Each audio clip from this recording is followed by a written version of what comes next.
El incendio forestal de la Mierla en Guadalajara ya afecta a más de 26.000 hectáreas y tiene un perímetro que abarca aproximadamente 120 kilómetros. Ha obligado a desalojar 32 poblaciones y mantiene unas 1.200 personas evacuadas de sus hogares. El Palacio de Fuensalida en Toledo, sede de la Presidencia Regional, ha acogido el Protocolo General de Colaboración entre la Junta de Comunidades de Castilla-La Mancha y la Iglesia Católica en la región para la financiación plurianual del patrimonio cultural religioso. El empresario Julio Martínez, socio de José Luis Rodríguez Zapatero, ha trasladado al juez de la Audiencia Nacional que investiga el caso Plus Ultra que el expresidente marcaba los pasos a seguir y ha admitido una comisión del 1% por intermediar en el rescate.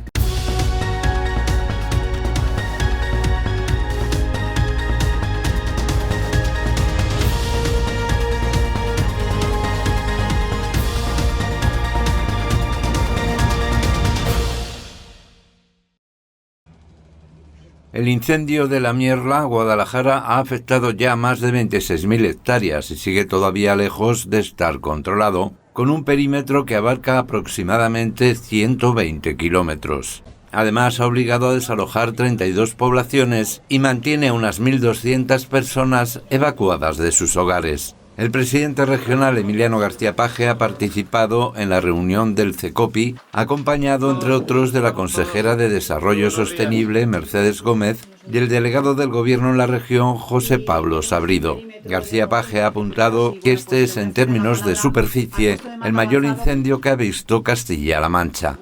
Estamos, por un lado, enormemente motivados e ilusionados por el despliegue que hay. Es un despliegue histórico en la vida en Castilla-La Mancha y probablemente en el conjunto de España. Ha habido un despliegue de medios aéreos, de recursos humanos y de maquinaria como el que está teniendo este incendio. Es sin duda ninguna, en términos de superficie, el mayor incendio que ha visto Castilla-La Mancha. Se nos van a ir por encima de las 26.000 hectáreas el incendio y sin que podamos ponerle un coto final.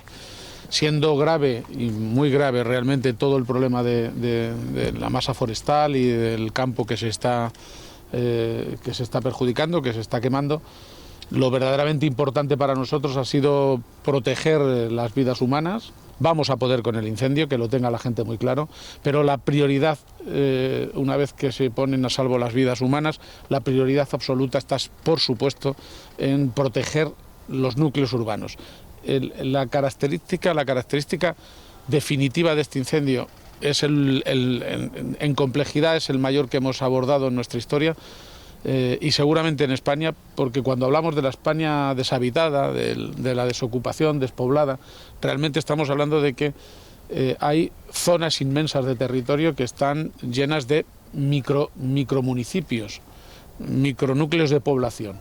Tenemos casi 30 núcleos de población dentro del incendio, rodeados por el incendio. Imagínense la complejidad que es defender que no entre para nada el fuego a las casas.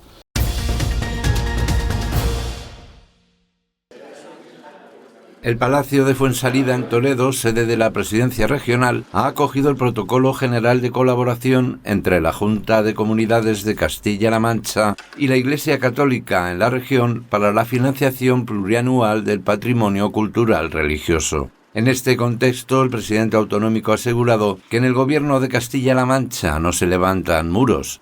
En Castilla-La Mancha, este es un gobierno que no levanta muros. Más bien,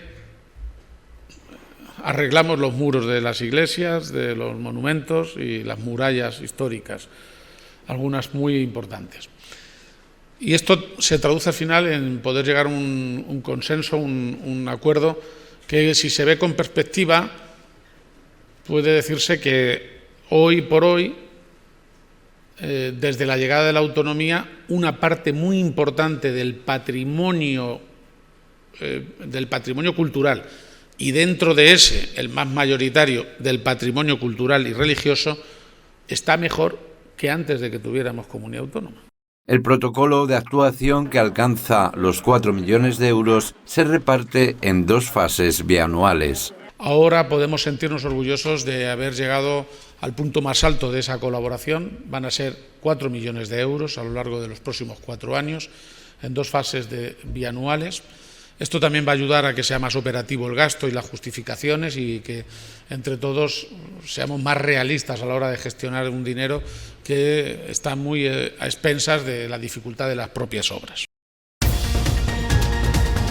El empresario Julio Martínez Martínez, socio de José Luis Rodríguez Zapatero, ha trasladado al juez de la Audiencia Nacional que investiga el caso Plus Ultra que el expresidente marcaba los pasos a seguir y ha admitido una comisión del 1% por intermediar en el rescate de 53 millones de euros concedido por el gobierno de Pedro Sánchez a la aerolínea en pandemia. Así lo ha hecho en un escrito presentado este lunes ante el juez José Luis Calama, un día antes de su declaración como imputado, y avanzando que lo hace con el fin de colaborar y contribuir al esclarecimiento de los hechos que se investigan. La defensa de Martínez Martínez, accionista mayoritario de Análisis Relevante, señala que uno de los primeros clientes que tuvo fue Plus Ultra y que la primera noticia que supo sobre la aerolínea fue en mayo de 2020, cuando Zapatero le adelantó que iba a recibir una llamada de los directivos de esta compañía. El empresario relata que el 16 de mayo de 2020 se pusieron en contacto con él Julio Martínez Sola y Roberto Rosselli, presidente y CEO de la aerolínea y también imputados en la causa, que le hablaron de los problemas económicos de la empresa, de lo que ya le había puesto al corriente el expresidente Zapatero y de la necesidad de buscar financiación. En su faceta de consultor, era Zapatero quien marcaba los pasos a seguir y sugirió a directivos de Plus Ultra que enviaran una carta de su parte al vicepresidente del Banco de Santander, Juan Manuel Zendoya, para la concesión de un crédito ICO. También, según le dijo Rosselli, solicitaron financiación a la entidad La Caixa, pero ninguna de esas vías dio resultado.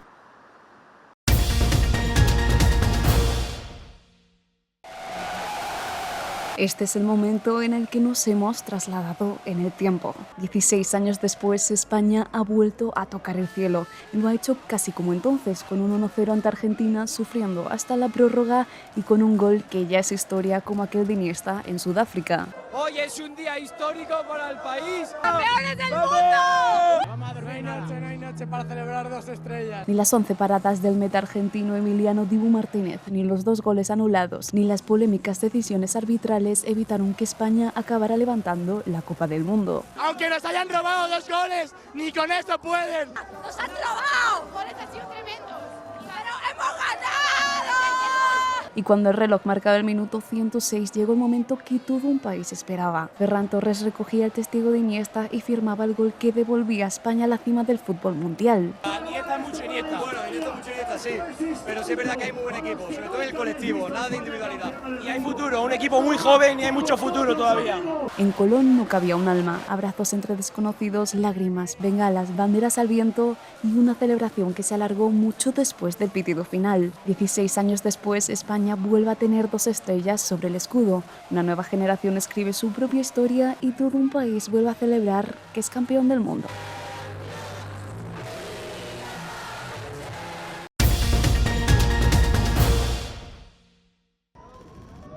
Este era el momento en el que la Copa del Mundial 2026 llegaba a España. Los jugadores de La Roja aterrizaban este lunes en el aeropuerto de Barajas, donde han posado por primera vez en territorio nacional junto con el trofeo. El presidente de Castilla-La Mancha, Emiliano García Paje, inmerso estos días en la gestión del incendio de la Mierla en Guadalajara, ha asegurado que su gobierno no ha podido celebrar la victoria de España en el Mundial como se merece y ha subrayado que hoy es un día para sentirse enormemente orgullosos. Es realmente una maravilla poder entender la unidad de España desde la riqueza de su diversidad y que la uniformidad quede para eso, para los elementos externos, la bandera, el himno, el vestuario, pero que realmente cada ser humano es un distinto en sí mismo del resto, y la selección española ayer era un mosaico extraordinario de lo que es la España de hoy y sobre todo de cómo quiere afrontar los retos con garantía, con coraje, con convicción, sin complejos.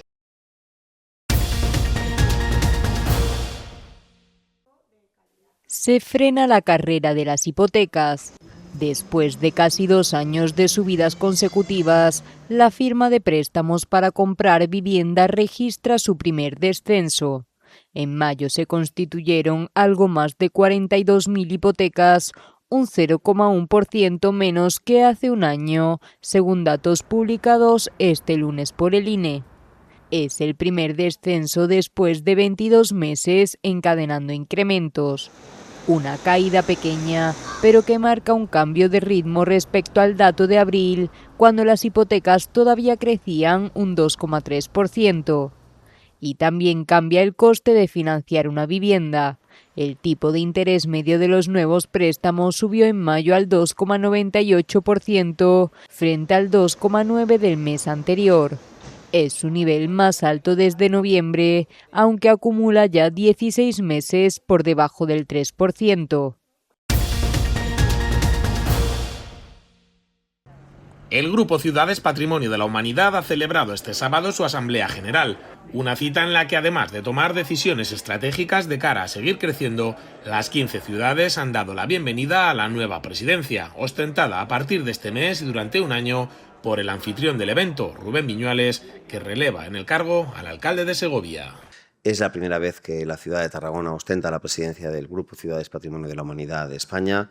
Es un honor que intentaremos llevar a cotas de excelencia durante este año. Una reunión que ha servido también para analizar nuevos retos de cara al futuro, con novedades en torno al uso de la inteligencia artificial, a futuras colaboraciones con ciudades patrimonio de México, Cuba y Perú, o un nuevo convenio de colaboración con Visa para saber en qué se gasta y cómo se gasta el dinero de los turistas que visitan estas 15 ciudades. Una información muy importante que nos va a servir para poder seleccionar y poder clasificar y poder analizar de tal manera que nuestras políticas vayan incentivadas y vayan enfocadas a aquellos sectores más importantes y más relevantes del turismo para nuestras ciudades.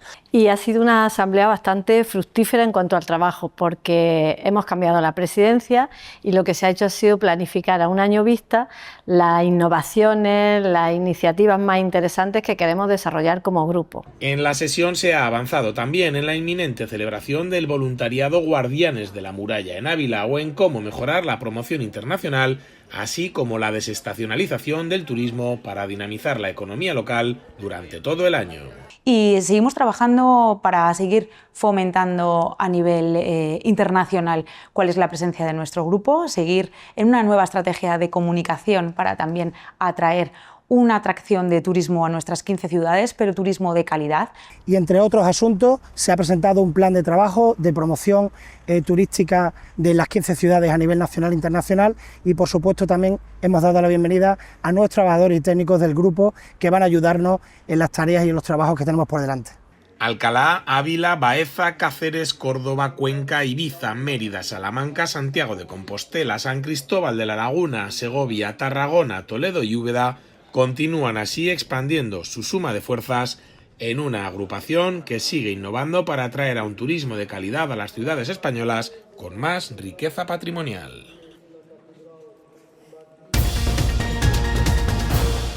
España ha recibido 54,6 millones de pasajeros aéreos internacionales durante la primera mitad del año, lo que representa un crecimiento del 5% respecto al mismo periodo de 2025 y un incremento absoluto de 2,6 millones de llegadas. Según los datos publicados este lunes por Tour España, solo en el mes de junio la llegada de viajeros internacionales rozó los 11,1 millones, lo que supone un aumento del 4% en comparación con el mismo mes del año anterior. La gran mayoría de estos flujos procedió de Europa, que concentró el 87% del total de las llegadas, con un crecimiento del 4,4%, mientras que el mercado americano representó el 8,4%, con un leve avance del 0,6%. En el extremo opuesto, los pasajeros procedentes de Asia cayeron un 5,3% interanual, y las llegadas de los países del Golfo Pérsico retrocedieron arrastradas por la inestabilidad en Oriente Medio. Por mercados emisores, en el mes de junio, el Reino Unido se consolidó como el principal país de origen tras aportar casi 2,6 millones de viajeros, pasajeros, el 23,7% del total, registrando además un avance del 4,6%. Fuera del ámbito europeo, destacaron las subidas de China, Canadá e Iberoamérica, mientras que Estados Unidos se desaceleró un 1,7%. En lo relativo a las comunidades autónomas de destino, las 6 principales regiones concentraron el 97% de las llegadas internacionales en junio.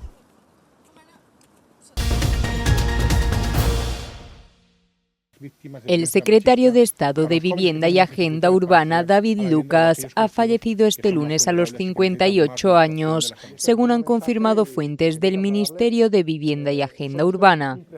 Hace apenas 3 semanas, el dirigente socialista anunciaba que suspendía su agenda pública para someterse a un tratamiento oncológico. En un comunicado, el Ministerio lamenta la pérdida de un excelente compañero y asegura que su trabajo deja como legado los cimientos del derecho a la vivienda como quinto pilar del estado del bienestar.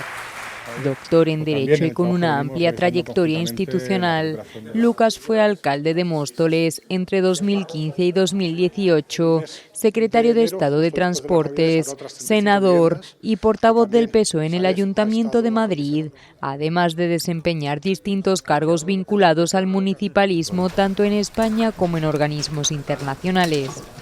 Desde 2023 ocupaba la Secretaría de Estado de Vivienda y Agenda Urbana, responsabilidad que desempeñó hasta que anunció el parón en su actividad por motivos de salud.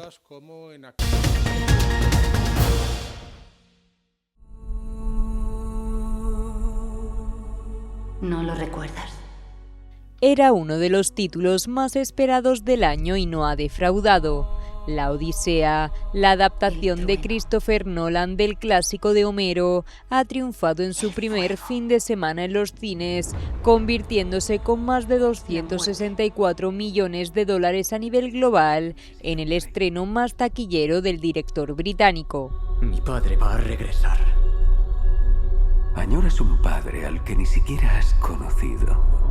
La película, protagonizada por Matt Damon, Tom Holland, Anna Hathaway, Robert Pattinson, Zendaya o Charlize Theron, ha superado al Caballero Oscuro, La leyenda renace, que en 2012 se estrenó con casi 250 millones de dólares en su primer fin de semana.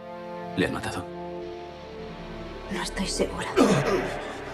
La Odisea también ha superado otros grandes títulos de Nolan como El Caballero Oscuro, que en 2009 amasó 198 millones de dólares en su lanzamiento, y Oppenheimer, que en 2023 se estrenó con 180 millones de dólares.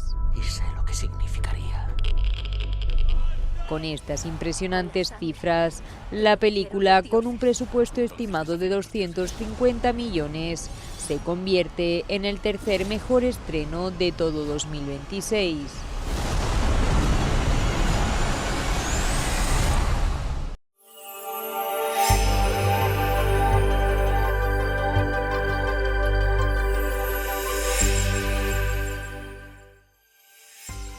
Predominio de cielo poco nuboso despejado con polvo en suspensión, viento flojo de componente oeste. Por la tarde, predominio de cielo poco nuboso despejado, salvo con nubes de evolución y algún chubasco tormentoso en puntos de la Ibérica y Ciudad Real. Viento moderado de componente oeste. Horas nocturnas en las que persistirá el ambiente muy cálido, sobre todo en zonas de valle, sin bajar de los 30 grados instantes antes de la medianoche en Toledo. Cielo poco nuboso despejado con algunas pinceladas de nubes altas, viento flojo del oeste o en calma. Amanecerá el martes con temperaturas por encima de los 20 grados en amplias zonas del territorio, incluso sin bajar de los 24 en Albacete. La excepción la volveremos a encontrar en el entorno del sistema ibérico, donde el termómetro bajará de los 15 grados. Máximas en ascenso, rondando los 40 grados en muchas zonas de la comunidad. Las temperaturas oscilarán entre los 34 y 40 grados.